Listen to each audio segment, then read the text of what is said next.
이제 시작합시다. 우리 문화사 하고 있었습니다. 정치사는 다 끝났고요. 그 다음 문화사 들어간다고 보시면 돼요. 문화사.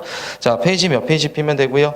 40페이지 피시고, 이제 우리 문화, 우리 삼국의 문화 다 끝났죠? 그게 어렵지 않죠? 우리 자세히 들어갔기 때문에 이제 우리 고려 문화 들어갑시다.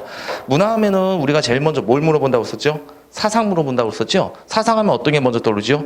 유학, 불교. 되겠죠? 도교나 풍수지리설. 근데 유학은 이제 뭐랑 관련이 있더라?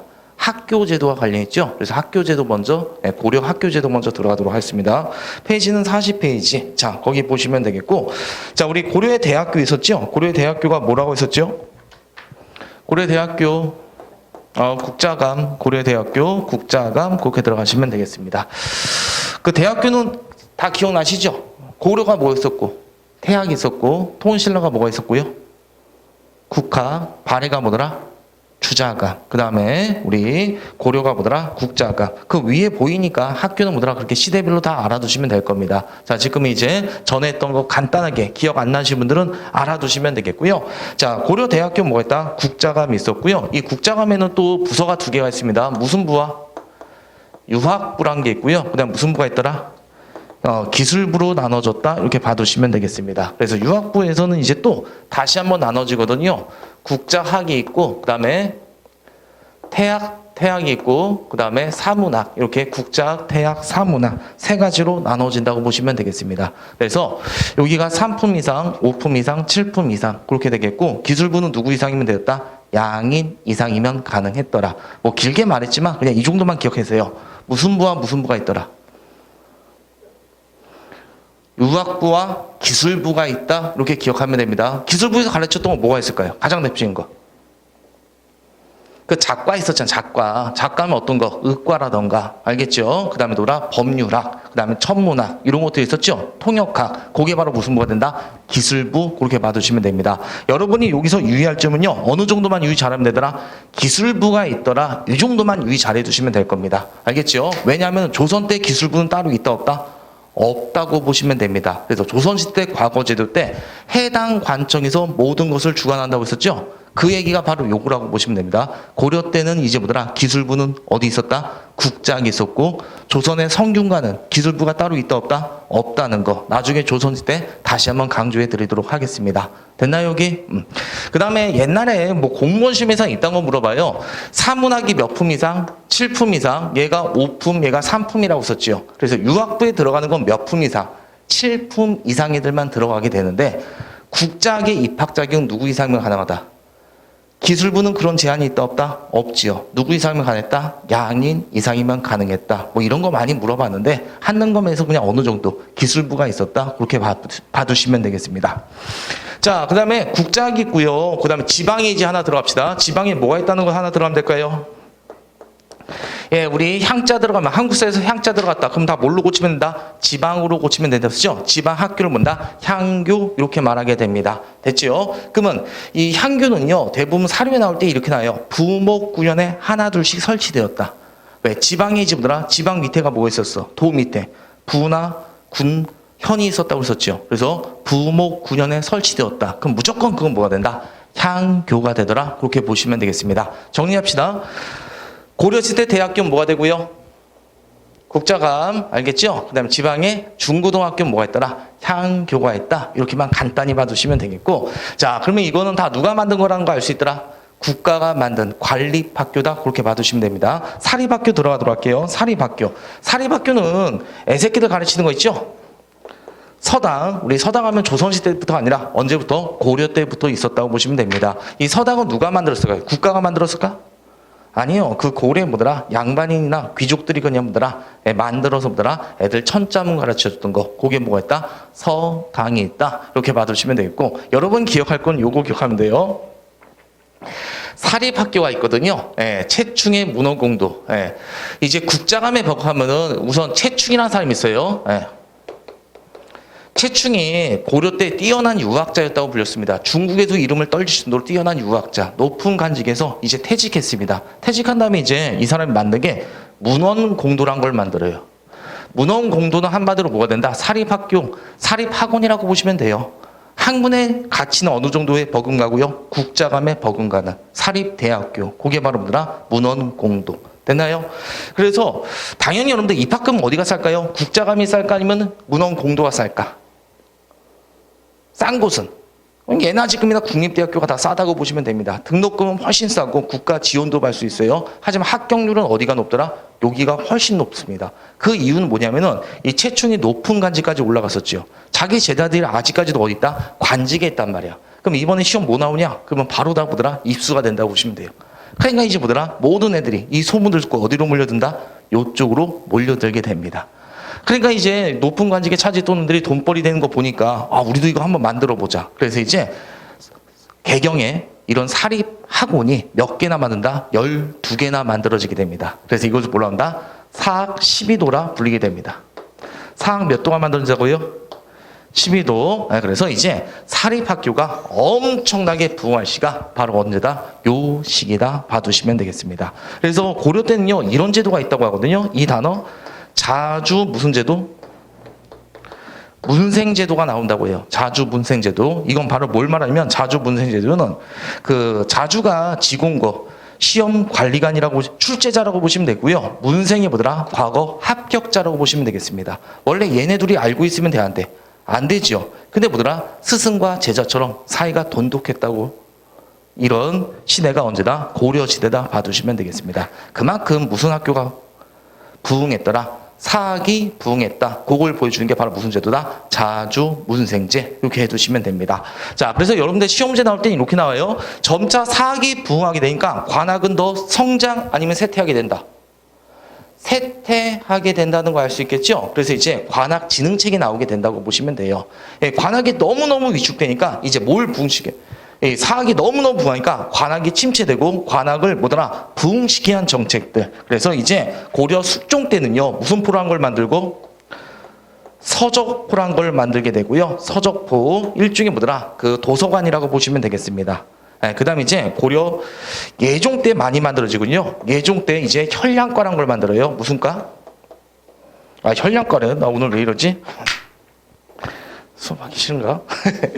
자, 여러분들 요거는 숙종 때, 그 다음에 뭐더라? 예종 때, 뭐 뭔지 다 안 나온다고 보시면 됩니다. 알겠죠? 그냥 이게 뭐더라? 요게 사료로 나오죠? 그럼 다 무슨 징책이다? 관학 징책이다? 그렇게 해두시면 된다고요. 대부분 적자 들어가죠? 서적포. 이건 뭐더라? 일종의 뭐더라? 도서관이라고 보시면 됩니다. 학생들을 위해서보다 무료로 책 찍어주는 곳. 그래서 숙종 때 뭐가 만들어지고? 서적포란 게 만들어지고요. 그 다음에 인종 때는 관학 몇 제가 만들어지고요? 7제가 만들어진다고 보시면 됩니다. 문헌공도는요, 다른 말로 몇 제 학당이란다? 9제 학당이라고 하거든요. 이 9제 학당은 그냥 유학을 몇 개로 나눠서 전문 분야로 9개로 나눠서 전문적으로 가르쳐서 몇 제 학당? 9제 학당 이렇게 말하게 됩니다. 그러니까 쉽게 말하면 제가 한국사를 지금 다 가르치죠. 근데 이제 선사시대만 가르치는 사람 따로 있는 것이야. 고려시대만 가르치는 사람 따로 있고. 조선시대 이렇게 전문 분야로 가르쳤던 게 구제학당. 그래서 이걸 따서 뭐더라? 몇 제를 다 7제를 정비했다고 합니다. 되겠죠? 그 다음에 또 중요한 거는 대학교 제일 좋은 거는 돈 주는 거죠. 그래서 이제 양형고란 걸 설치해요. 무슨 걸 설치한다고요? 양형고란 걸 설치합니다. 일종의 뭐가 된다? 장학재단이라고 보시면 되겠습니다. 장학재단. 자, 그래서 천연각과 보문각 이런 것도 만들고요. 천연각, 그 다음 무슨 각도 만들었다? 보문각. 대부분 이거 각자로 끝나는 것도 다 뭐더라? 도서관이라고 보시면 되겠습니다. 이런 것들은 다 뭐더라? 뭐의 침체를 극복해서 관학 침체를 극복해서 만들어진 거다. 그 정도 간단하게 들어가시면 되겠습니다. 정리되셨나요? 자, 그러면 교재 간단하게 줄쳐봅시다. 자, 우선 국자감 줄치고요. 중앙국립대학 그렇게 두시면 되겠습니다. 그 다음에 우리 정치사에 배웠던 거 누구 때더라? 성종 거기까지 기억해 두시면 되겠고, 자, 그 다음에 유학부 줄치고 기술부, 그 다음에 특히 뭐가 있었다는 거 기억 잘해달라고 그랬었죠? 기술부가 있다는 거 기억 잘해 두시면 됩니다. 자, 그 다음에 지방에 뭐가 있더라? 향교가 있고요. 서당은 따로 필기할 필요 있다 없다? 없습니다. 시험지 안 나오니까 그냥 지방에 뭐 있다? 향교가 있다. 그 정도 해두시면 되겠고요. 밑에 자, 꼭 하나 기억할 거. 체충의 무슨 공도? 문헌공도. 이걸 일명 몇 제 학당? 9제 학당. 거기까지 줄치면 됩니다. 체충의 문헌공도 9제. 거기까지 줄치면 되고요. 그래서 이것 비롯해서 여러 개의 학교들이 계속 만들어집니다. 그래서 총 몇 개가 만들어진다? 12개의 사립 학원들이 만들어집니다. 그래서 그걸 사학 몇 도라고 하더라? 12도 그렇게 말하게 되고요. 그다음 서당은 그냥 건너뛰면 되겠습니다. 그다음 관악진흥책이라는 했죠? 줄쳐봅시다. 관악진흥책 거기 줄치고 숙종 건너뛰고 서적포. 예종은 건너뛰고 칠제만 줄치면 돼요. 칠제만 줄치고 그다음에 양영고, 천연각, 보문각. 그다음에 경사, 몇학, 육학 여기까지만. 됐나요? 그럼 이건 다 무슨 진흥책이다? 관악진흥책이다. 그렇게 봐두시면 되겠습니다. 그 밖에 이제 충렬왕 때는요, 이름이 좀 많이 바뀌었다는 거 알 수 있겠죠? 충렬왕 줄치고 문묘, 이 정도 살짝 줄쳐놓고, 그 서막전도 하나 줄치고요, 서막전. 요건 좀 빨리 말할게요. 시험 문제 거의 안 나오는 거니까. 그냥 충렬왕 때는요, 관악을 뭐더라? 이제 국자감에다가 그 문묘는 뭐냐? 공자와 공자 제자들 있죠. 그 사당을 모시는 곳, 제사당이 만들어진다고 보시면 됩니다. 그래서 이건 무슨 학과 관련했다? 성리학 때문에 들어온 특징이라고 보시면 됩니다. 이따가 다시 말씀드릴 거예요. 성리학 할 때. 우선 문묘 하나 줄쳐놓으면 되겠고, 서막전은요, 양녕고가 부실해진가 그걸 보충하기 위해서 다시 한번 만들었던 거. 그 정도 해두시고, 충성왕 때 이름이 많이 바뀌죠? 국학에서 성균관, 다시 성균관으로. 그 다음에 여러분이 줄칠 건 그거예요. 공민왕 줄쳐놓고요. 순수 유학기능으로 개편했다고 합니다. 순수 유학기능으로 개편했다. 그 뜻은 바로 뭘 말한다? 국자감에 있던 뭘 없앴더라? 기술학부를 없앴다. 그 뜻이 되겠습니다. 그래서 조선시대 때는요, 의사라던가 통역사가 되기 위해서는요, 대학교에 간다면 해당 관처로 들어왔다. 해당 관청에서 교육을 받았다. 그렇게 봐두시면 되겠습니다. 정리되셨나요, 이게? 자, 그래서 대학교 제도는요, 그 정도 간단하게 들어가면 되겠고, 문제 하나 간단하게 풀어보도록 하겠습니다. 74페이지, 257번 간단히 한번 풀어봅시다. 자, 문제집 74페이지, 257번.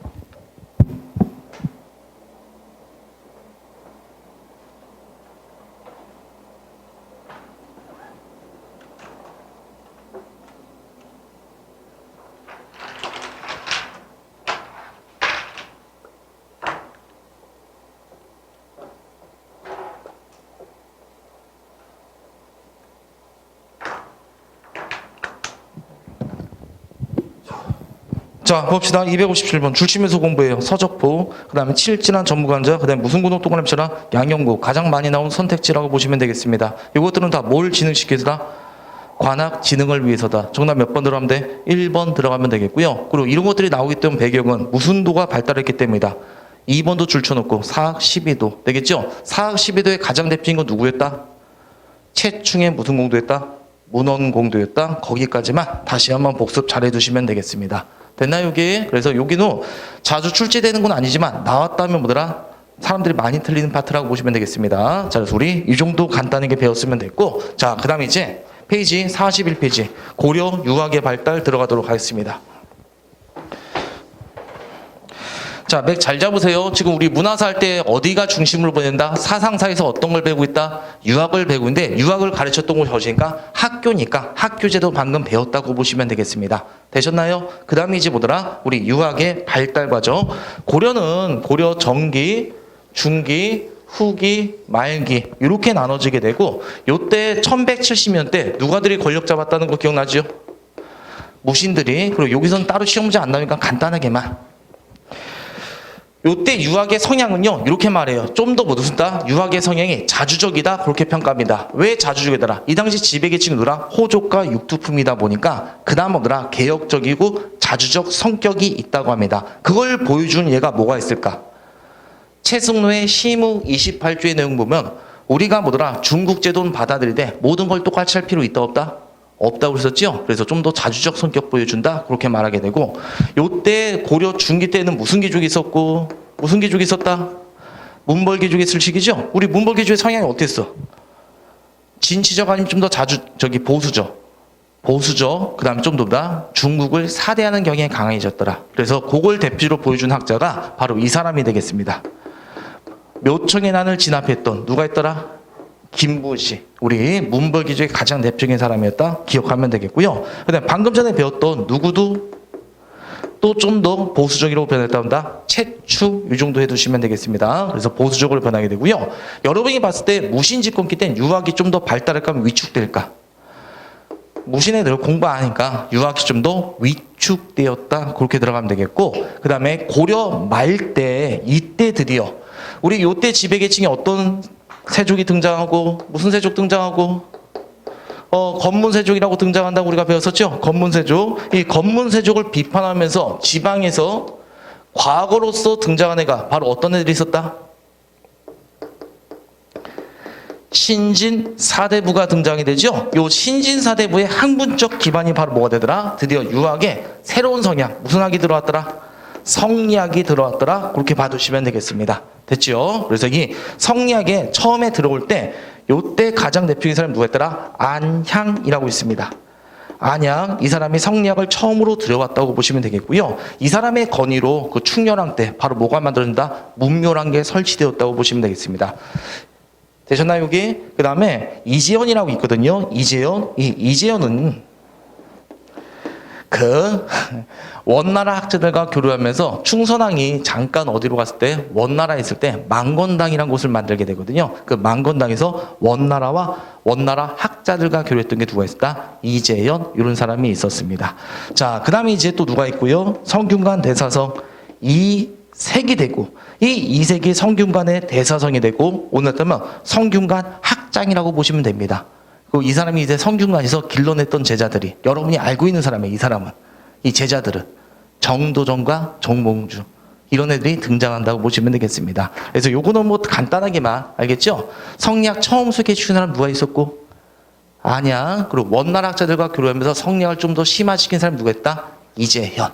되겠죠? 그 다음 우리 조선 성균관 대사성 이색. 그 이색의 제자가 바랍니다. 정도전과 정몽주 이렇게 봐두시면 됩니다. 우리 정치사에서 온건계합파 기억나나요? 정몽주, 이색, 길제라고. 그러니까 스승은 이색이고 제자는 정몽주가 되겠습니다. 근데 성향상 뭐더라? 온건적이다 보니까 그렇게 묶여져서 나온다고 보시면 돼요. 됐죠, 여기? 자, 그래서 우리 성리학이 이렇게 들어왔다. 그 정도 간단하게 봐두시면 됩니다.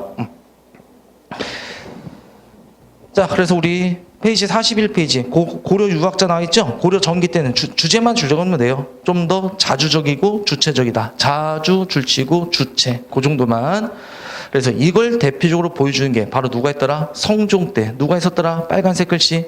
최승로. 그 정도 줄쳐놓으면 되겠고요. 중기 때는 좀 더 무슨 적으로 변했다? 보수적으로 변했죠?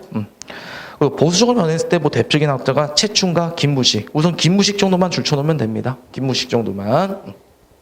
김무식이 고려 중기 때 사람이란 거는 여러분들이 정치사에서 많이 나옵니다. 그래서 같이 연결해서 알아두시면 되겠고, 후기 때 이규보, 이 사람은 그냥 줄만 쳐놔요. 이따가 역사할 때 다시 한번 또 나온다고 보시면 되겠습니다.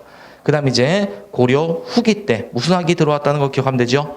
성리학이 들어왔다. 그렇게 두시면 되겠고요. 사람 3명만 간단하게 줄쳐놓읍시다. 누가 있었다? 안양. 그 다음 누가 있었다? 이재현. 그 다음 누가 있었다? 이색. 그래서 드디어 조선 4대부들이 마구마구 등장했다. 고려 유학은요, 이 정도까지만 간단히 봐두시면 되겠습니다. 자, 그 다음 이제 페이지 넘겨시고 역사서 쪽으로 가면 되겠습니다. 역사서 페이지 46페이지.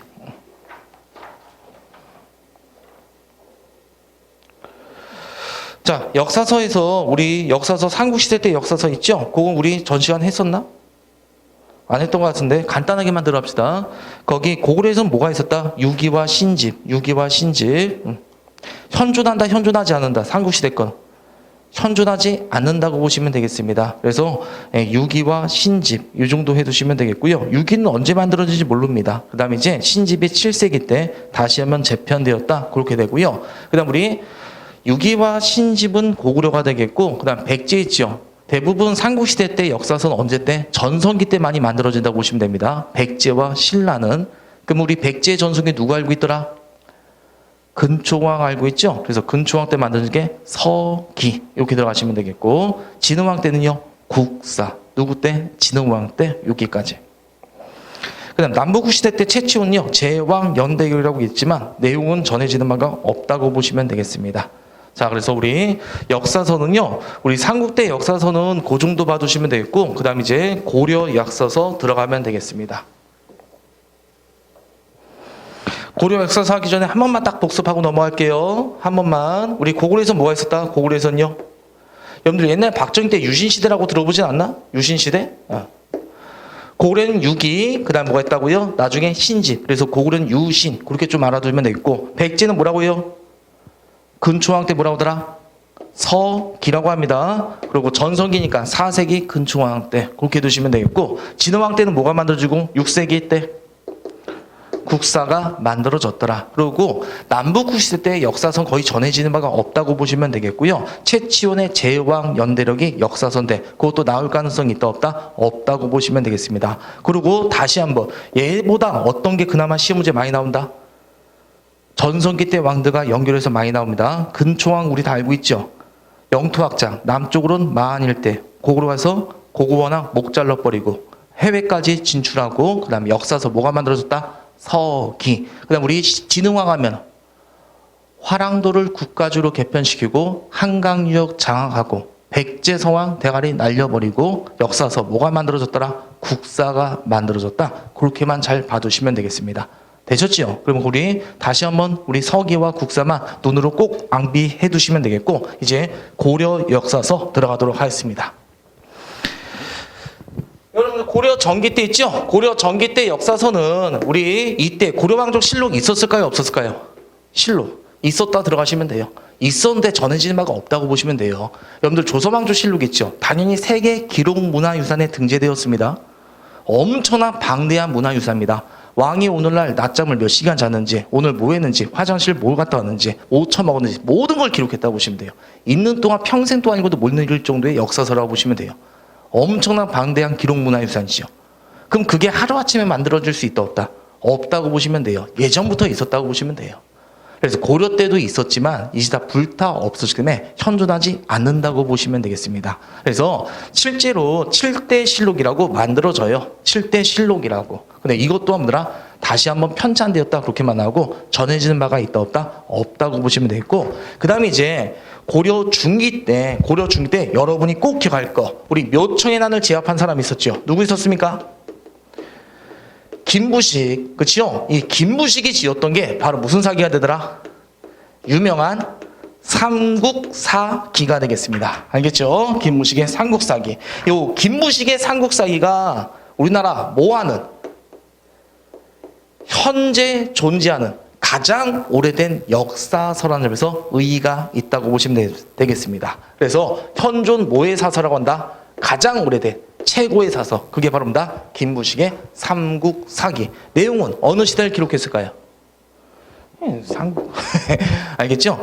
고조선부터 언제까지? 삼국시대까지 역사서가 삼국사기가 되겠습니다. 됐나요? 역사적 의의는 뭐가고요? 현존 최고의 사서라는 거 하나 기억해 두시면 되겠고, 그 다음에 체제가 좀 특이했거든요. 체제를 무슨 체제로 한다?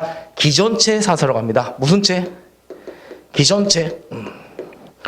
자, 여러분들이 일기체가 뭐냐면은, 일기체가 편년체라고 보시면 돼요. 일기체를 뭐라고 한다? 편년체 이렇게 보시면 돼요. 연원리로 그날이 있었던 거 모든 걸 기록하지요. 그걸 바로 뭘로 한다? 편년체. 편년체는 그냥 머릿속에 어떻게 들어갑니다? 일기체다 그렇게 봐두시면 되겠습니다. 그러면 기전체는 뭐냐면요, 분야별로 저술되어 있다고 보시면 돼요. 분야별로. 그러면 어떻게 되냐면 뭐 봉기, 애울 필요 없는 거고, 세가, 열전, 지라고 되어 있고요. 이 봉기편에는 뭐더라? 왕의 업적만 쭉 기록되어 있다고 보시면 됩니다. 됐죠? 그 다음에 각 신하들의 업적과 제후들의 업적은 어디에 있고? 세가편에 있고요. 그 다음에 우리가 배웠던 통치제도 기억나시죠? 고려는 이성 육부제도라든가 지방은 오도 양계 그렇게 되어 있다는 거 있죠? 그런 건 어디에다가? 지에다가 이렇게 했다고 보시면 됩니다. 그 다음에 그 당시에 특이했던 사람들의 인물들은 어디다? 열전에다가. 그럼 이건 연대별로 되어 있다면은 분야별로 되어 있다는 게 특징. 분야별로 되어 있는 게 기전체 사서라고 보시면 됩니다. 동아시아 역사서는요, 요게 가장 정사라고 보시면 돼요. 그 사마천의 사기라고 있거든요. 그놈이 이렇게 기록했기 때문에. 그래서 역사를 뭐더라? 좀 더 구조적으로 딱 한 번에 파악하기 좋은 게 기전체 사서. 그래서 한국사기 뭐더라? 기전체 사서라는 거 하나 더 기억해 두시면 되겠습니다. 지금 제가 강의하고 있는 게 어떻죠? 고려시대 때 정치, 경제, 역사 이렇게 공부 안 했죠? 우리 선사부터 조선제까지 정치사만 따로 묶었죠. 경제사만 따로 묶었죠. 그다음 지금 무슨 사를 지금 공부했다. 문화사만 따로 보죠. 그게 기존제사서 이렇게 봐두시면 돼요. 제가 지금 강의하는 방식이. 됐나요, 여기? 자, 그래서 우리 두 가지 삼국사기는 가장 오래된 거, 그다음 무슨 제 사서? 무슨 제? 기존체 꼭 하나 기억해 두시면 되고, 그다음 마지막 하나의 특징 들어갑시다. 여러분, 김부식은 유학자가 되죠, 당연히. 문벌 귀족이다 보니까. 그래서 사관은 뭐냐면은 유교적 무슨 주의 사관이라고 한다? 합리주의 사관이라고 해요. 유학은 합리성을 되게 강조하거든요. 예를 들어서 고주머니 어디서 끼어났다, 아래에서 끼어났다, 이런 얘기 들어봤죠? 유학에선 그딴 것들 기록한다, 한다, 안 한다는 게 특징이라고 보시면 돼요. 유학의 성향 하나만 제대로 대표적인 예 하나만 말해줄게요. 유학의 창시자가 누구다? 공자죠. 어느 날 공자 제자가 공자님한테 가서 물어봤습니다. 스승님, 귀신은 있습니까, 없습니까? 대답은 싸다고. 너 그딴 거 생각하지 말고 오늘 뭐 해라? 예를 다하고 오늘 학문에 전념해라. 왜 내일 거 생각하고 내세를 생각하냐? 다음 세상, 내세 같은 게 없는 게 유학의 특징이라고 보시면 되겠습니다. 그래서 되게 현세적인 학문의 특징이 뭐더라? 유학이라고 보시면 되겠습니다. 그러니까 유학 입장에서는요, 당군신학 기록할까요, 안 할까요? 바로 삭제예요. 무슨 곰탱이가 사람이 되냐? 막 우리가 곰의 자식이냐 이러면서 지워버리고, 아래새끼냐, 닭새끼냐 지워버리고. 그래서 고대 설화가 있다 없다? 없다는 게 바로 삼국사기의 특징이라고 보시면 되겠습니다. 됐나요, 이게? 그 다음에 김부식에서 이 김씨 있죠. 여러분들이 김씨는 무슨 나라, 이거 무슨 김씨일까요? 이거 김씨가 경주 김씨예요. 그래서 삼국사기 중에서 삼국의 기록 중에서 어디 기준이 많을까요? 고구려 아니면 백제 아니면 신라. 경주 김씨다 보니까 신라 중심의 역사서로 많이 되는 게 바로 뭐더라? 삼국사기의 특징이 되겠습니다. 정리됐나요? 세 가지 특징. 의의는 뭐더라? 요거 때문에, 현존하기 때문에. 특징이요. 체제는 기존체, 그 다음에 유교적 합리주의 사기 때문에 고대 설화가 있다 없다? 없다는 게 삼국사기의 특징. 자, 그럼 이제 교재 줄치고 마무리 십시다. 자, 고려 전기 때 구삼국사기야 7대 실록이 있다고 합니다. 건너뛰세요. 줄치면 안 되고. 중기 때 갑시다. 고금록, 속, 편제, 통제. 만들어졌다는 기록만 있습니다. 건너뛰시고. 여러분이 줄치고. 김부식, 무슨 사기? 삼국사기. 의의 줄치고요. 현존 최고. 자, 그다음 밑에 줄칩시다. 기전체 줄치면 되겠고요. 그 다음 특징이요. 유교적 사관 또는 유교적 합리주의 사관, 다 똑같은 얘기예요. 알겠죠? 그래서 고대 설화가 있다 없다? 없다는 거 제가 말씀드렸고, 어디 나라 줄치면 되죠? 중심은 어디 나라더라? 신라. 그렇게만 간단히 들어가시면 되겠습니다. 정리됐나요? 자, 그래서 우리 역사서 제가 길게 말했지만 여러분이 꼭 강의할 건 뭐더라? 김부식의 무슨 사기? 삼국사기. 요거 기억하면 되겠고, 자, 이제 책 몇 권만, 세 권만 더 봐두시면 되겠습니다. 그 책 세 권도 그냥 묶어서 알아두시면 돼요. 자, 갈게요. 이 고려 무신집권기 때 이런 사람이 있어요. 이규보라고 있습니다. 누가 있다고요? 이규보가 동국 이상집에서 이런 시를 적었어요. 동명왕편. 우리 동명왕이 누군지 알고 있죠? 동명왕이 누구입니까? 고구려의 시조. 알겠죠? 고구려의 시조가 동명왕, 고주명의 신하를 보더라 역사적 영웅시로 읊어낸 거. 그게 보더라 동명왕편이 되겠습니다. 그 다음에 잘 안 나오는 게 또 하나 있는데, 가쿤이라는 사람이 있거든요. 얘는 잘 안 나오니까 가쿤의 해동고승전. 대부분 우리 여러분들 해동하면 어느 나라 말하죠? 중국 아니면 우리나라? 우리나라 말합니다. 우리나라에 뛰어난 고승들을 적은 게 가쿤의 해동고승전이라고요. 그 다음에 요거 유명한 거 있죠? 일연. 자, 원나라 간섭기 때 일연이 지었던 책이 바로 뭐더라? 유명한 삼국사기에 비교돼서 많이 나온 거. 삼국사기 하면 삼국유사. 삼국유사가 되겠습니다. 우리 당군신화 할 때 처음 배웠는데, 당군신화 첫머리에 기록한 게 뭐더라? 삼국유사의 특징이 되겠습니다. 삼국사기에 있었다 없었다? 없었는데 여기엔 첫머리다 기록했다는 게 특징이라고 보시면 되겠습니다. 되셨나요? 자, 그 다음에 이승우에 뭐가 있고요? 제왕운기라고 있습니다. 이승우에 뭐가 있다고요? 제왕운기. 제왕운기는 어찌 보면요, 제목만 보면요 좀 더 사대적인 생각이 느껴져요. 제가 누굴 말한다? 중국의 황제를 의미합니다. 중국 황제를 의미하고요. 왕은 말 그대로 우리나라 왕, 그냥 우리나라 왕들을 의미한다고 보시면 돼요. 어찌면 중국을 뭘로 받들고? 황제라 받들고 우리나라를 왕으로 좀 격화시킨 느낌이 들지요. 하지만 그게 아니라 중국 역사와 우리나라를 대등하게 파악했다는 게 특징이라고 보시면 되겠습니다. 중국의 역사가 2000년에 있을 때 우리 요동에도 또 다른 별천지가 있었다. 우리도 중국 역사와 똑같은 역사적 발전을 거쳐왔다. 되셨나요? 여기 이승에 보더라 제왕 운기가 되겠습니다. 그래서 요 책 세 가지의 특징이 바로 뭐가 되냐면요. 요때 무신시킨 게 누구의 침이 있었죠? 몽고족의 침략이 있었죠? 그 다음 우린 결국 뭐더라? 끝까지 항쟁했지만 무슨 간섭기로 들었다? 몽고족의 간섭기, 원나라 간섭기로 갔죠. 우리의 자주성이 높아질 때면 손상될 때지요. 그래서 이 책들의 공통점은 다 뭐더라? 우리의 자주성을 높이기 위한 책들이라는 게 특징이 되겠습니다. 그래서 우리나라가 가장 잘 나갈 때가 언제야? 고구려 아니야. 고구려. 만주벌판 달렸잖아요. 그래서 고구려의 시조를 뭐더라? 영국적 서사지로 읊어낸 거. 그게 뭐더라? 이교보의 동명왕편이 되겠고요. 그 다음에 일원의 무슨 유사? 상국유사. 여러분들 우리 단군 신화가 기원전 언제죠? 기원전 2333년이죠. 중국의 역사도 보다 이때 시작됐다고 보시면 됩니다. 그러니까 중국 역사와 더불어서 우리나라 역사도 아주 오래되었다. 그걸 첫머리에 기록한 게 바로 상국유사가 되겠습니다. 이 사람은 이렇게 비판해요. 얘는 그거 귀신 시사나 까먹는 소리다. 그러면서 지워버리거든요. 근데 이 사람은 이렇게 말합니다. 야, 왕이 태어나는데 일반 사람과 어찌 똑같냐? 당연히 신성한 일이 있을 거 아니냐. 그래서 천문에다 단군신화를 딱 갖다 놨다고 보시면 됩니다. 그 다음에 제왕운기, 중국과 우리나라 역사를 대등하게 파악했다. 정리되셨죠? 그래서 쉽게 나오면 어떻게 나오는지 알겠죠? 요것들의 책의 사서가 보기로 나왔다. 그러면 무슨 간섭기더라? 몽고 침략기와 원 간섭기 때 자주성을 높이기 위한 것이다. 그렇게 좀 봐두시면 되겠습니다. 그래서 우리 고려사선이 공부할 때 어떻게 공부하면 돼? 크게 두 개로 묶어요. 유교적 합리주의사가 뭐가 있고요. 김부식의 삼국사기가 있고 우리의 자주성을 높이기 위한 사설을 몇 개? 중요한 건 3개. 그 다음에 이것도 우리나라 고승을 들었죠. 자주적이라 평가받는다고 보시면 되겠습니다. 그래서 사대적 사서, 자주적 사서 크게 묶어버리고 그 다음에 사대적 사서에 뭐가 있고 김부식의 삼국사기 있고 자주적의 사서엔 이런 것들이 있었다. 그렇게 정리해 두시면 되겠습니다. 자, 교재 줄치고 빨리 끝냅시다. 자, 자주작서 이규배의 무슨 왕편, 동명왕편 줄치면서 알아두면 되겠고 밑에 각 훈에 뭐가 있고요. 해동, 고승전 제목만 줄쳐놓으면 돼요. 제목만. 자, 그 다음에 원 간섭기 때 일원의 무슨 유사? 삼국유사. 고조선 정도 줄쳐놔요. 고조선 줄치고 단군신화 최초로 기록했다는 게 특징.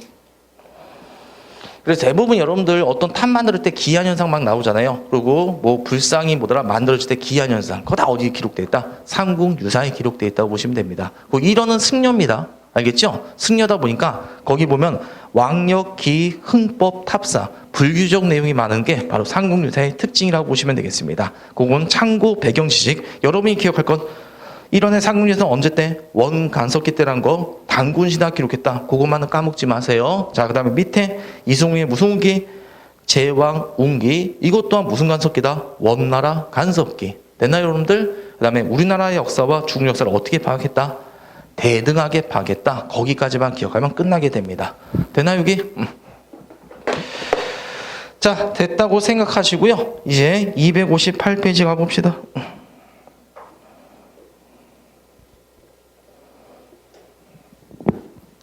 자, 문제집 74페이지 258번.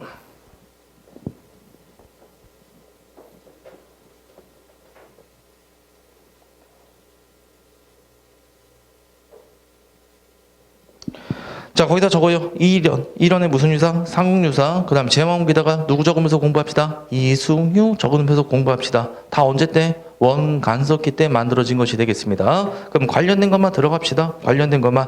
단군신화가 수록되었다. 삼국유사는 확실하게 배웠는데 제왕운기는 있는지 없는지 모르겠죠? 그러면 우선 건너뛰시고 성리학 먼저 들어갑시다. 성리학적 사관이 강조되었을까요? 유교 사관이? 아니란 건 알 수 있겠죠? 이건 자주적 사서죠. 성리학은 좀 더 사대주의입니다. 알겠나요? 그래서 니은번 제껴버리고 민족적 자주식 이건 확실하게 맞네. 디귿번 동그라미 들어가면 되겠고 그 다음 릴번 고려 전기예요? 고려 말기가 되겠죠? 그럼 제껴버리면 알아서 정답 몇 번 나온다? 기역과 디귿 이렇게 나오시면 되겠습니다. 자, 그 다음에 이제 259번 들어가 봅시다. 259번. 밑줄근 이 역사서 나와 있습니다. 밑줄근 역사서. 자, 역사선이요. 1145년. 몇 세기더라? 12세기 전반이네. 그럼 12세기 전반이면 대략 몇 세다? 문벌귀족 시기구나. 그렇게 들어가면 되겠죠? 여러분들 제가 여기 다시 한번 말씀드리면 요 연도 정도 기억하면 돼요. 1170년. 요게 무신정변이에요. 무신정변. 그 다음에 딱 몇 년 동안 왔더라? 1270년. 되겠죠? 그래서 여기가 12세기 후반, 13세기 후반, 딱 100년 동안 이 연도 정도 기억하면 여기가 대략 몇 세기? 918년. 918년이 고려왕조 건국. 몇 세기? 10세기. 여기가 몇 세기? 10. 그 다음 몇 세기? 11세기. 그렇게 들어가면 되고. 여기가 몇 세기? 12. 그 다음 몇 세기? 13세기. 그럼 여기가 몇 세기? 13. 여기가 몇 세기? 14세기. 이 정도 시대 구분 여러분이 머릿속에 기억해둬야 됩니다. 그래서 공부하기 좋으니까. 제가 연도는 외울 필요 없다고 썼죠? 연도 고려왕조 딱 이 정도만. 918년 고려왕조 건국했다. 그 다음에 1170년 무슨 정변? 무신정변. 몇 년 동안 왔더라? 딱 100년 동안. 연도 딱 2개 외우고 나머지는 맥 정도로 고려 전기인지 중기인지 후기인지 알아맞히면 되겠습니다. 자, 그래서 여러분들 우리 여긴 12세기 고려 중기시기구나. 그 다음 김부식 줄치고 고려 인종의 명을 받아 편찬한 책으로 줄칩시다. 봉기, 그 다음에 지, 표, 열전 뭘로 됐다? 분야별로 돼 있더라. 바로 보더라. 김부식의 삼국사기가 되겠습니다. 요거랑 관련된 거 들어가면요. 확실하게 맞은 거 몇 번? 1번. 별거 아니죠, 여러분들? 역사서 그 정도 받으시면 되겠고 2번. 자주적 입장에서 당군 건국이라 했다. 이건 뭐라고 적으면 돼요? 유사. 무슨 유사? 삼국 유사 적어놓으면 되겠고 3번은요. 이게 조선왕조 실록이에요. 실록. 알겠죠? 실록 청에서 한 건 조선왕조 실록. 4번. 불교사라고 해요. 여러분들. 이 중에서 제가 불승이 누가 있다고 썼죠? 일원이 불승이라고 썼죠? 그럼 그것도 뭐더라? 삼국 유사. 그 다음에 고구려의 건국시주의 일대기를 서사시로 읊어냈다. 그럼 뭐가 될까요? 편은 뭐더라? 시라고 보시면 됩니다. 하나의 편, 영국적 서사시. 됐나요, 여기? 그래서 고급더라 이규부의 동명왕편이 되겠습니다. 자, 그 다음에 260번, 그 한 문제만 더 해봅시다. 260번. 고려시대 사서 편찬한 관련된 연표이다. 사서 통해서 사관을 바르게 파악한 것. 자, 거기 우리가 봤듯이 삼국사기 누구더라? 김부식, 그다음 무신직경기 때 이규부의 동명왕편, 각훈의 해동고순적, 일원의 삼국유사, 이승우의 제왕후기. 됐나요? 이게 우리가 배웠던 거 나와 있고, 그 공민왕 즉위 이후 사략이라고 있죠? 그게 바로 성리학적 사서라고 보시면 됩니다. 사략 동그라미 치고 성리학 이렇게 필기 놓으면 돼요. 대부분 성리학적 사서가 반영된 건요, 사략자가 들어갑니다. 근데 이건 뭐 굳이 시험지 나올 거 없을 거고요. 자, 한번 들어가 봅시다. 갑 봅시다. 중기 때, 우리 중기는 어딜 말하죠? 김부식 있는 시기를 말하죠? 자, 김부식 있을 때 고구려 계승의식? 김씨가 무슨 김씨? 경주 김씨. 무슨 계승의식? 신라. 그래서 제껴버리고. 을, 무신 집권기 때 유교적 한미주의사관, 우리 유교적 한미주의사관은 누구랬다? 김부식이라고 배웠었죠? 날려버리고. 몽광쟁 때 고유문화와 전통 중시한다. 맞는 얘기고요. 그 다음 맨 마지막 말기 때 정통의식과 대의 명분을 강조하는 성리학적 유효사상이 등장했다. 이렇게 봐두시면 되겠습니다. 정답 몇 번 들어가면 됩니까? 5번. 이렇게. 그럼 사서 다 암기됐죠? 이 정도 하면. 나중에 공부할 땐 크게 두 개로 나눠서, 알겠죠? 네, 이름 정도만 잘 알아두면 되더라. 자, 그래서 우리 유학 이렇게 했으면 됐고, 그 다음에 조금만 더 기운내서 불교까지 하고 잠깐 시도를 하겠습니다. 불교까지만 가봅시다.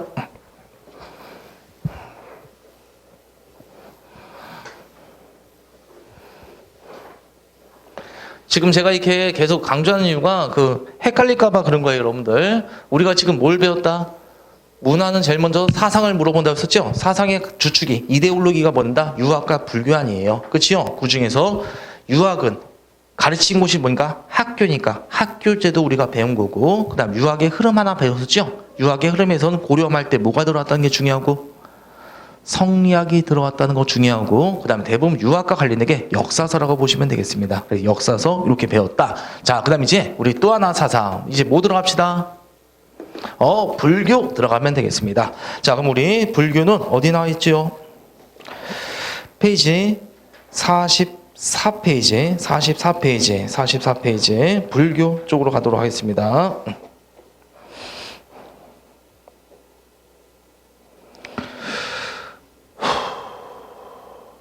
44페이지 불교는 우리가 전 시간에 다 했던 것입니다. 알겠죠? 그래서 요것만.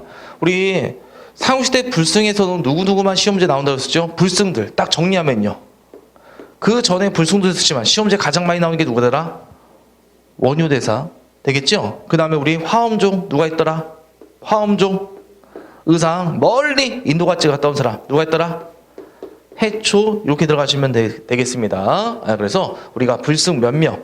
대부분 3명 위주로 물어보더라. 그 다음에 이제 정확히 따지면 고려 때 불승 중요한 사람 몇 명만 2명 정도만 더 오면 불승은 다 끝난다고 보시면 되겠습니다. 자, 그럼 페이지 이제 몇 페이지? 45페이지 고려시대 불교. 자, 거기 보면 불교 정책 나 있죠. 그런 것들을 시험 문제 나온다 안 나온다? 안 나온다고 보시면 되겠습니다. 건너뛰셔도 될 겁니다. 알겠죠? 건너뛰기 전에 그거 하나만 들어갑시다. 광종 줄치고 거기 광종. 우리 광종 하면 무슨 제 실시했다고 우리가 배웠었죠? 과거제 실시했던 거 기억나시죠? 그래서 과거제랑 관련해서 무슨 과가 실시되었다? 승과 정도 하나 줄쳐놓으면 되겠고, 그다음에 광종인 창관 사찰 하나 있거든요. 그게 무슨 사찰이 된다? 귀법사. 이렇게 봐두시면 되겠습니다. 자, 그 다음에 밑에 균열한 사람 찾을 수 있겠어요? 보라색 글씨에 균열. 얘네들은 나올 가능성이 있다 없다? 없는데 혹시 모를까봐 고려 전기 때 균열한 사람이 활동했다. 이렇게 하면 되겠고, 균열은 정답지로 나올 수 있다 없다? 없다고 보시면 되겠습니다. 자, 그럼 이제 불승 2명, 확실한 불승 2명, 2명만 더 확실하게 갑시다.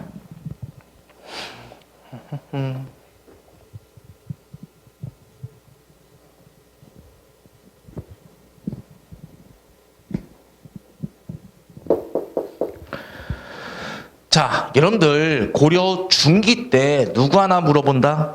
요 사람 중요하게 물어본다. 의천 들어가시면 되겠습니다. 알겠죠? 의천과 그 다음에 또 한 사람 라이벌 누구 물어본다? 진울. 이 두 사람만 이제 구분하면 불승 거의 다 끝났다고 보시면 됩니다. 우선 의천은 고려 언제 때? 중기 때 사람이란 거 기억하면 되겠고요. 문종의 넷째 아들이었습니다. 어디라 누구? 출신이 문종의 아들입니다. 왕가 중에서도요 출가한 사람들 많았다고 보시면 되겠습니다. 그래서 왕실에 지원받았던 게 의천이 되겠고, 그 의천이 만들었던 종파가 있거든요. 우리 의상은 무슨 종파랑 관련 있죠? 화엄종. 요거 하나 기억해달라 했었죠. 이 사람은 법성종이에요. 내가 말은 안 했지만 이렇게 불종파를 만들었거든요. 이 중에서 의천이 만든 게 바로 무슨 종파가 되더라? 천태종이 되겠습니다. 무슨 종이라고요? 천태종. 이거 틀리면 바보지요. 의천이니까 무슨 종?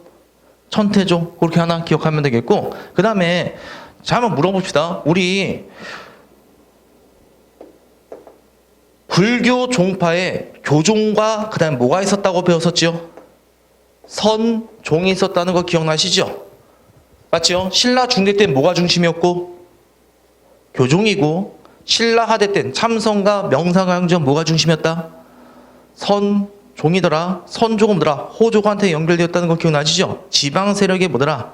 입장을 강한 게 뭐더라? 선종이 되더라. 그렇게 기억하면 되겠고, 그러면 이제 의천은 여러분이 봤을 때 교종 중심일까요? 선종 중심일까요? 요것만 맞춰보세요. 교종 중심 아니 선종 중심? 힌트는 문종의 넷째 아들. 왕실과 관련된 거, 중앙 집권하랑 관련된 건 선종 아니면 교종이야? 교종이 되겠죠? 그래서 이 사람 무슨 중심이더라? 교종 중심의 뭐더라? 승려라고 보시면 되겠습니다. 그 다음에 이 교종을 뭐더라? 이 사람이 통합을 다 해버려요. 교종의 종파도 여러 가지가 있거든요. 말했듯이 화엄종도 있고 법상종도 있고 법성종도 있고 계율종도 있고, 이 사람 만든 천태종도 있죠. 이런 걸 다 싹 다 포함했던 게 의천이라고 보시면 되겠습니다. 여러 개 난리 때 뭐더라? 불교 종파 하나 끝냈다고 보시면 됩니다. 그 다음에 이제 하나 더 뭘 통합해야 되죠? 바로 뭘 또 통합한다? 커다란 거, 선종. 그래서 이 사람은 이제 뭐마저 통합하려다? 선종마저 통합해서 노력했던 사람이 되겠습니다. 그래서 이때 이 교종과 선종을 통합할 때 이때 이 사람의 수행 방법을 제창한 게 있거든요. 슬로건이.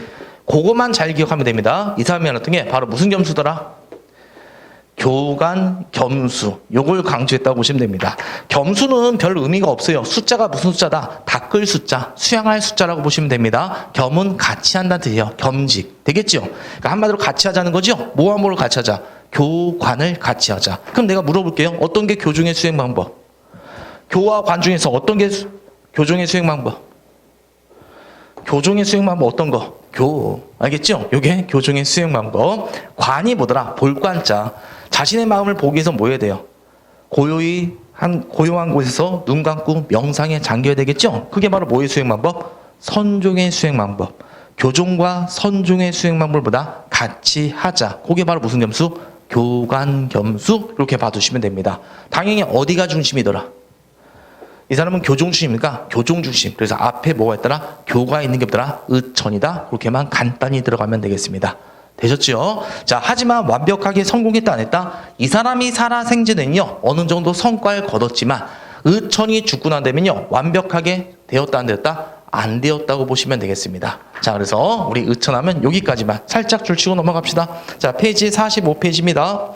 45페이지에 전기 때는요 균열한 사람이 있을 거예요. 알겠죠? 고려 전기 때 활약한 불승이더라. 눈으로만 봐두시면 되겠고, 여러분이 기억할 건 고려 중기 때 줄칩시다. 교종. 자, 그다음에 얘는 어디 중심이었다? 왕실 줄쳐놓으면 됩니다. 의천 줄치고 무슨 종까지만 줄치면 돼? 천태종까지만 줄쳐놓으면 됩니다. 그 다음에 동그라미 1번. 교종을 통합할 때 만드는 게 흥왕사래요. 화엄종을 통합했다고 보시면 됩니다. 그 다음에 교선을 통합해서 국청사를 만들고 이제 천태종이 창시되었다고 보시면 됩니다. 됐죠? 그럼 여러분이 줄치고 딱 하나. 네 글자. 무슨 겸수? 교관겸수. 내외겸존도 있지만 어디까지만 물어본다. 여러분한테 교관겸수까지만 물어본다고 보시면 되겠습니다. 하나 끝났고 이제 누구 들어갑시다? 진울 들어갑시다. 자, 여러분들 이 사람이 중기 때문에 이 사람 누구 때더라? 무슨 집권기? 고려 중기 다음에 무슨 집권기야? 후기. 무신 집권기 때 사람이 뭐더라? 진울이다. 그거 머릿속에 기억하면 되고, 진울하면 여러분들 제일 먼저 물어보는 게 요거 먼저 들어갑시다. 진울하면 이걸 먼저 했다는 거예요. 신앙 결사 운동. 신앙 빼도 돼요. 일명 무슨 운동이더라?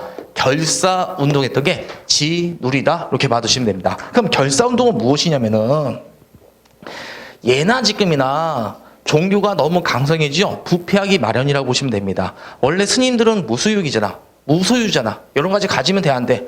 안 되잖아. 근데 고려 때는요, 한 절이 하나의 굴을 가질 정도였습니다. 농경지를.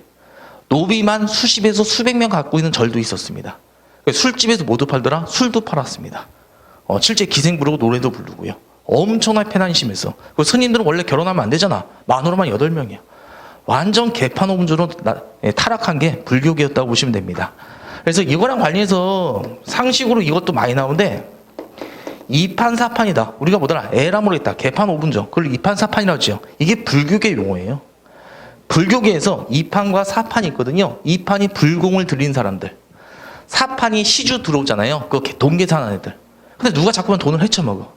사판이. 그래서 얘네들이 싸우는 게 너무 개처럼 더러워가지고 이판사판이다 이렇게 말하게 됩니다. 더러운 광경을 봤을 때 그만큼 불교의 보다 패단이 심했음을 보여준 게 이판사판 되겠죠? 그러니까 그걸 보던 진울은요 당연히 이거 하면 된단다.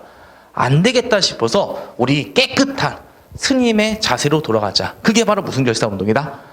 신앙 결사운동이다. 이렇게 봐두시면 되겠습니다. 그래서 이제부터는 절은 뭐더라? 속세에 있으면 돼, 안 돼? 안 되고 상당 깊숙이 들어가는 거예요. 그래서 우리나라도 대부분 절 어디 있어요? 시내에 있는 것도 있지만 대부분 다 어디 있다? 상강 깊숙이 있죠? 그게 바로 다 진울의 공이었다고 보시면 됩니다. 그래서 산속에 들어가서 우리 뭐 하자? 열심히 경전일자, 독경. 됐죠? 그 다음에 또 일하지 않는 자 밥 처먹지 말아라. 열심히 노동하고. 그 다음에 뭐다? 참선을 열심히 하자. 독경, 노동선. 그거 강조했던 게 바로 무슨 운동이다? 신앙 결사 운동이 되겠습니다.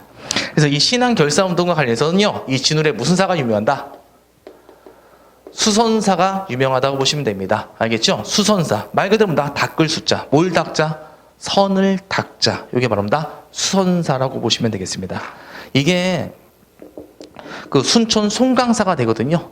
지금 오늘날. 그래서 요금보다 이 일명보다 승보사찰이라고 합니다. 여기서보다 제자들 많이 양성해낸다고 보시면 돼요. 자, 일단은 우리 진울하면 무슨 사 기억합시다? 수선사. 알겠죠? 네, 그거 하나 기억하면 되고요. 이 사람이 만든 종파가 또 있거든요. 이 사람이 만든 종파가 무슨 종이더라? 천태종 아니면 조계종? 조계종. 이것도 틀리면 바보죠? 여기 지읒자 들어가고 여기도 뭐 들어가? 지읒자 들어가잖아. 의천이 무슨 종이고? 천태종. 진울이 뭐더라? 조계종. 구분만 잘하면 됩니다. 화엄종은 누가 되고? 의상. 네. 자, 그 다음에 이제 진울이 해야 될 거. 자, 진울하면 첫 번째 모기 하나 기억하면 되고, 신앙결사 요거 하나 기억하면 되고, 여담. 이 무신직권기지요. 무신직권기 하면 누가 제일 먼저 떠올라? 최충원 떠오르잖아. 최충원이 이거 지원해 줬을 거 아닐까요? 최충원도 이거 지원해 줬어요. 그만큼 최충원이 보더라도 불교가 엄청 타락한 거야. 그 정도였다는 거 그냥 참고 삼아. 자, 그다음에 이제 또 하나의 업적은 뭐가 있을까요? 의천이 하지 못한 일. 뭐와 뭐를 통합하는 거? 뭐와 뭘 통합하는 거? 교종과 선종 통합하는 거. 요 내용 들어가면 되겠습니다. 자, 우리 이 사람 뭐가 중심이고 당연히 선종 중심이고 선종 중심이고요. 이제 뭘 통합하려고 할까요? 뭘 통합한다?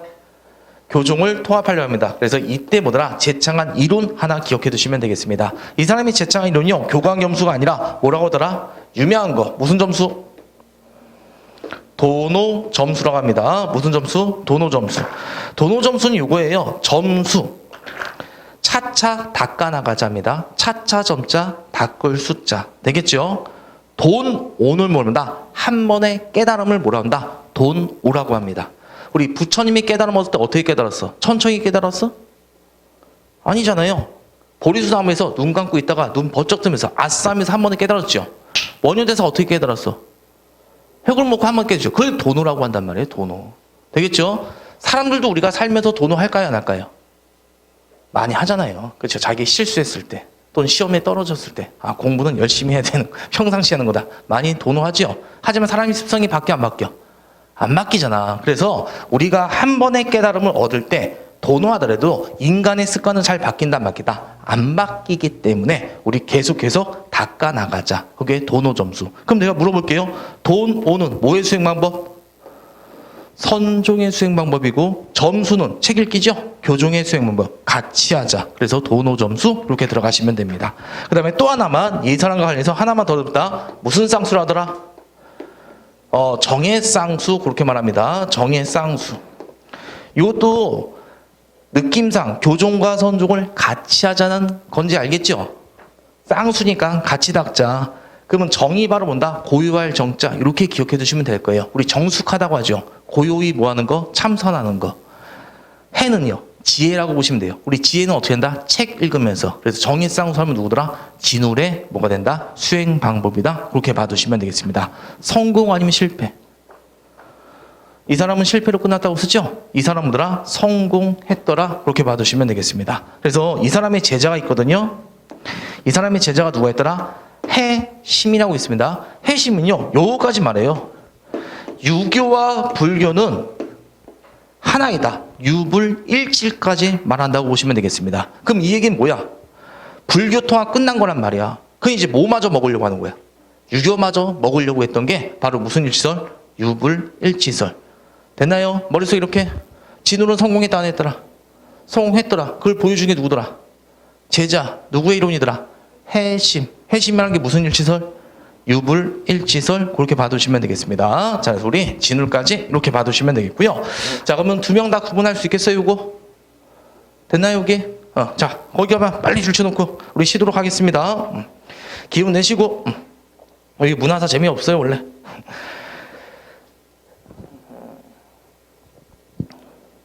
우리 선종 후기 있죠? 후기 진울 줄치고 조개죠. 그 다음 첫 번째 진울하면 무슨 운동 먼저 나야 된다? 결사 먼저 나야 된다. 결사 줄치고 결사 줄치고. 그 이와 관련된 절이 뭐가 있더라? 수선사. 다른 말로 뭐더라? 송강사. 독경선 노동. 그렇게 해두시면 되겠습니다. 그 다음에 동그라미 2번. 이제 교단 통합하기 위해서 선종 준비로 교종 통합한다고 했었죠? 두 개만 줄쳐놓으면 돼요. 무슨 상수?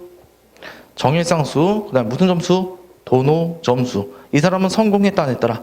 했더라. 그걸 보여주는 거. 밑에 해, 심 줄쳐놓고요. 무슨 일치설까지 줄쳐놓으면 돼? 유불일치설. 그렇게 봐두시면 되겠습니다. 정리됐죠, 여러분들?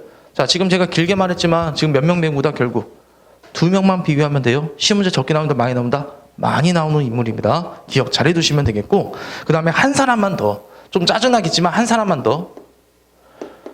이 료세라는 사람이 고려 말기 때 나오거든요. 이 료세는 누구랑 비교해서? 진울과 비교해서 오답으로만 나온다고 보시면 돼요. 왜냐하면 이 사람도 똑같은 게 무슨 결사였기 때문이다. 이 사람 똑같이 뭘 했더라? 신앙 결사를 했기 때문에. 신앙 결사면 90% 누구 쪽으로 가? 진울. 근데 일부 누구도 될 수 있다. 이 사람도 될 수 있다. 그렇게 보시면 되겠습니다. 그럼 비교하는 방법이 있겠죠. 신앙 결사 나오면 둘 중에 한 명입니다. 진울 아니면 누구라고 들어가면 되고, 료세 둘 중에 한 명이다 들어가면 되겠고, 이 사람과 관련해서 강진 만덕사라고 나올 거예요. 강진의 만덕사. 그 다음에 무슨 신앙이라고 한다? 법화신앙 이렇게 나올 거예요. 그럼 법화신앙은 뭐냐면 자신의 죄를 참회하는 신앙을 법화신앙이라고 합니다. 신앙 결사 나오고 강진 만덕사 그러면 진울 아니면 료세다? 료세가 되겠고 또는 법화신앙 나왔다. 그럼 누구더라? 료세. 이 사람 누구랑 비교해서만 잘 알아둡니다. 진울과 더불어서 잘 알아두시면 되겠습니다. 됐죠? 자 그럼 이제 거기 맨 마지막 료세 줄치고 백년결사 줄치고 강진 만덕사 법화신앙 그 세 가지는 누구랑만 구분해라? 진울과만 구분해라. 문제 풀고 바로 치도록 하겠습니다. 자 페이지 75페이지 261번 들어가도록 하겠습니다. 261번 페이지 75페이지 261번입니다. 자 다음 인물에 대한 설명으로 올바른 거 나왔습니다. 출시도 문종의 아들. 자 누구 중심? 교종 동그라미. 그 다음 이 사람이 화폐도 건의했었어요. 그건 나중에 우리 기억나시나요? 우리 고려 숙종 때, 우리 고려 때 해동통부, 건원중부, 이런 거 만들어진다고 배웠었죠? 이 사람이 많이 건의해서 만들어진 겁니다. 자, 경제사랑 연결해서 우리가 배웠던 거 써먹었고요. 자, 이제 정답 각자 골라보고.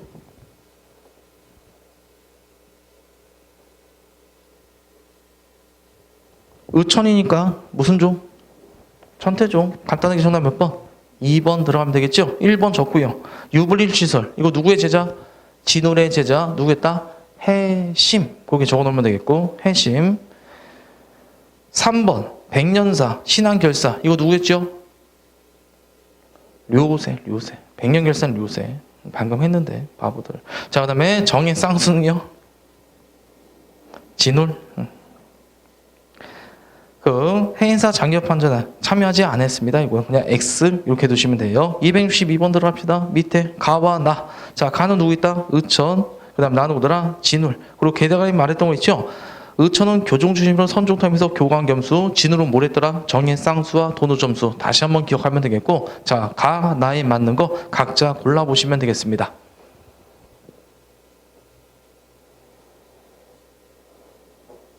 들려도 괜찮으니까 각자 한 번씩 빨리 골라보시고요. 갈게요. 풍수수리술 언제부터 들어왔어? 신라 하대 때 들어왔었죠? 제껴버리고 천태종 방금 전에 했었잖아요. 그치요? 그 다음 우리 진우라면 뭐도 있었다? 신앙 결사운동이 있었다고 했죠? 결사운동은 뭐야? 타락화된 불교를 뭐더라? 깨끗하게 하는 거. 무슨 사업했다? 정화사업. 됐나요? 그래서 정답은 니은과 디귿 이렇게 두시면 되겠습니다.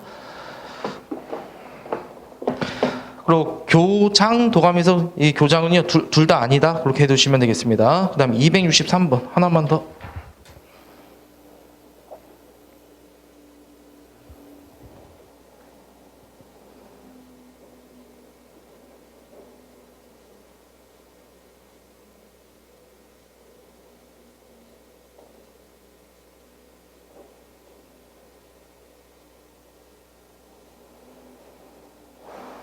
우선 이 사람이 누군지 알아맞혀야 되죠. 거기 보면 순천 무슨 사 나왔다? 송강사. 그 다음 우리 아까 지금 봤지? 보조국사 누구라고 한다? 진울 이렇게 불린다고 보시면 되겠습니다. 그 다음 밑에 1210년이죠. 그럼 몇 세기야? 13세기죠. 그럼 고려 언제더라? 중기 아니면 후기? 후기지요. 의천은 중기 때 활약했었죠. 그래서 이런 걸 다 종합해서 뭐더라? 진울이겠구나. 그렇게 답 맞히면 되겠습니다. 자, 그래서 진울과 관련된 거 들어가면요. 정답 몇 번 나오고? 4번 나오면 되겠고 오답 우리 같이 해봅시다. 무예가 했다. 불교의 대중화. 우리가 전 시간에 배웠던 누가 되더라? 원효. 그렇게 들어가시면 되겠고 화엄일승 법계돈 누가 되죠? 의상 들어가시면 되겠고 삼국유사 적으면서 알아두세요. 일연에 바로 무슨 유사? 삼국유사. 그렇게 하면 되겠고 교광겸수 누구더라? 의천이 되더라. 정리 다 되셨나요 여기? 됐죠? 네, 자 그러면 우리 편하게 쉬었다가 20분에 다시 시작하도록 하겠습니다. 20분까지 편히 쉬십시오.